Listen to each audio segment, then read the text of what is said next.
How would you describe China to people in Europe? I think what has happened in China over the last 50 years is what we in Europe used 150 years to experience. How can Europe avoid getting stuck in a US-centered approach while aiming for more independence in its foreign policy? Europe should really identify the needs for Europe to have an independent thinking and independent strategy vis-à-vis the rest of the world. As the world moves from one superpower to several, how do you see China and Europe cooperating on global issues? We can be different and enjoy this diversity. The EU and China, we have a lot of common concerns and common challenges and a lot of areas where we can cooperate in a beneficial way to both parties.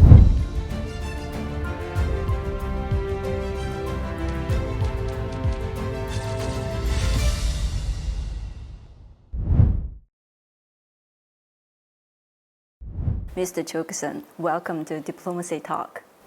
Thank you very much. You have lived and worked in China for many years and seen its changes up close. What changes have impressed you the most?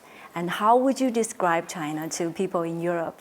It's 50 years ago that I first came to China, so I have seen this transformation of China over the last 50 years.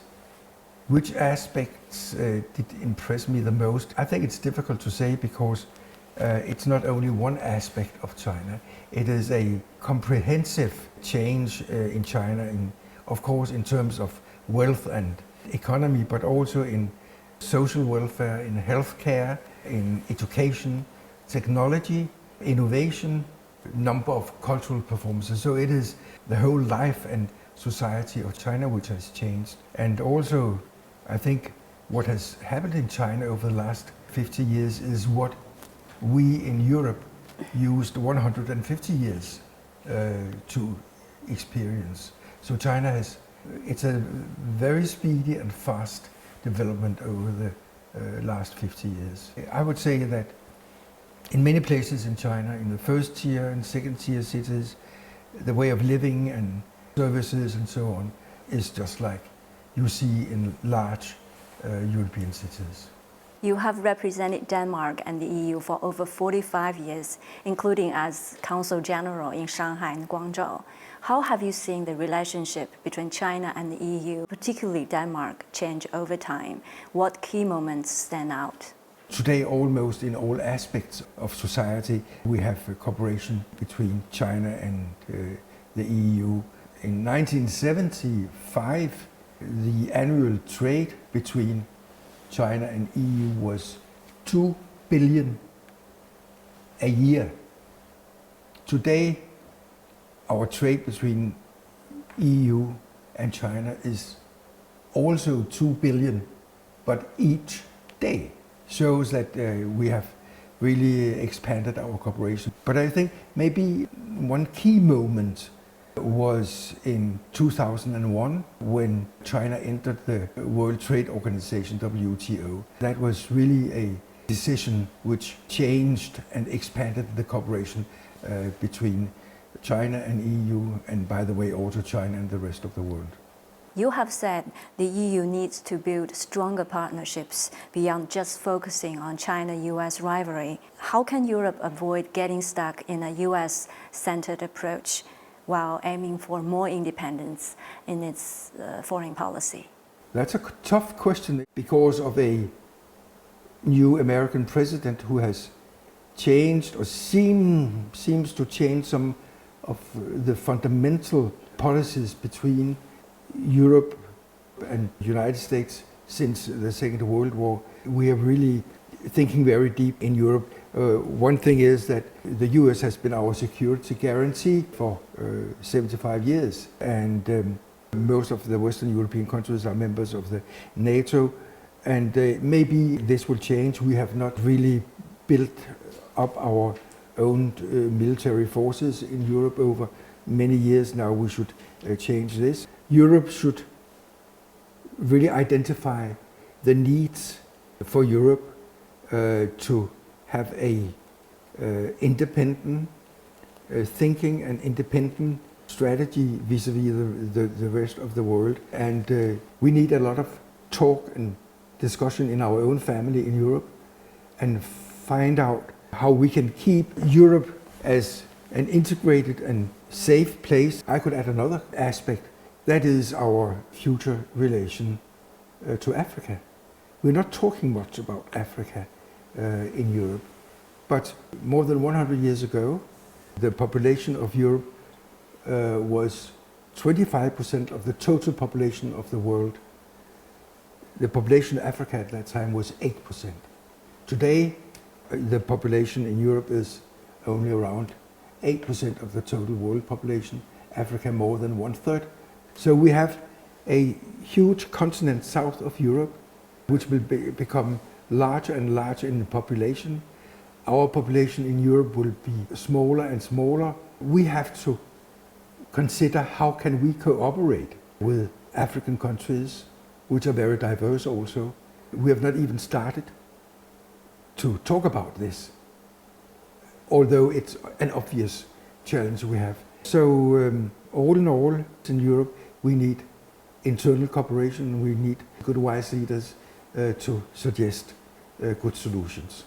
What are some common misconceptions about China among young people in Europe, and what actions and initiatives would you prioritize to help young Europeans and Chinese to better understand each other? Not only among young people, but in Europe in general, there are a number of misconceptions about China. And I think following and seeing EU, Europe and Chinese relations over 50 years, the European attitudes towards China changed from this side to this side. Basically, good cooperation between the US and China was changed in 2018 when China specifically was made the #1 enemy of the United States. And this narrative have been very strong and has stayed on. And then the number of visits from Europe to China also decreased. So there is also absence of direct communication between Europeans and China. So the remedy is for the Chinese to use the secret weapon of China. What is that? It is make sure that a lot of foreign people have the possibility to visit China. I've seen this for so many years that people coming to China for the first time, they're surprised. And then some people, they would be angry and said, why didn't you tell me China was like that? And I would say, I've told you all the time. But seeing is believing. Now the new visa regulations the Chinese government have made to many, many countries, foreign people have a better opportunity to come to have a look for themselves. So this is a simple thing to do and a very practical thing to do. We have a number of specific misunderstandings between the East and West, but also we have some fundamental misunderstandings or differences between European culture and Chinese tradition and culture. China is a different culture, and there are traditions maybe which European people really don't see. One tradition in China is the examination, Gaokao, and this goes back to the Chinese dynasties, that every Chinese have the possibility to take part in an examination and then come into a government system and based upon merit go up within the system. This is a very democratic principle which we don't see in my part of the world. Their education are often given to those with money and income, and positions are given in a different way. So I think this is a very important principle in China, and also it is a principle by tradition. Another principle also by tradition is that if you look at government work in China at the local and provincial level and central level, when you have very big and important decisions, these decisions are usually only taken if there is a broad consensus, a large majority is supporting these decisions. If there are no consensus and large majority, well, maybe no decision is taken. But when there is a large majority and consensus for a decision, this means that you preserve stability in the country. And in a country the size of China, stability is so important. And if you have tiny majorities making difficult decisions, then you will make internal fights. They will usually never be very good for the stability of a country. And just one example, we have the United Kingdom when they left the European Union. We were very unhappy about that in the European Union, but it was a very, very tiny minority, and in Britain who, by the rules, decided that. I think Europe should go on with our principles and China with their principles, and maybe remember the Chinese philosopher Confucius. He said, 和而不同, meaning that harmony and diversity goes very well together. We don't have to be the same thing. We can be different and enjoy this diversity. You once said people need to visit China to really understand it. And what are the best ways for Europeans to get a true understanding of China? It's a basic truth. To see once is better than just being hearing. It doesn't matter much whether it is to northeast China or mid China or south China. They're all different, these places. But it's Chinese people living all these places. So yes, foreign people should come and visit China.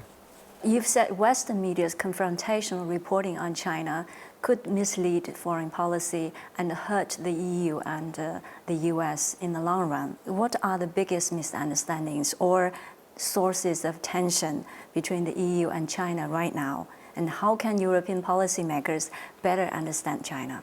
I think we have questions within trade, and that is normal. That's also the reason why we have the World Trade Organization. We have a framework within which we can negotiate these things, and we need a platform to discuss these things, because there's a lot of details and things to be talked about by experts.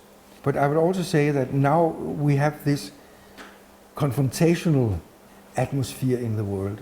When we have such a situation, the arguments and the logic sometimes becomes wrong, and there are a lot of wrong things, incorrect things being said in the discussion.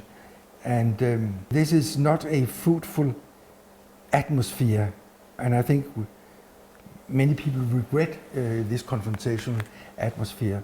Therefore, I very much appreciate the global initiatives which China has put forward, and they are basically overlooked in the West. I would just make a comparison that when I started studying Chinese, the Chinese open door policy, was announced. And if you look at that policy, people in the West would be shaking their heads. And the policy was very vague and not very clear. And the Chinese leader at that time, Deng Xiaoping, said that China would reach a GDP year 2000 4 times bigger than in 78.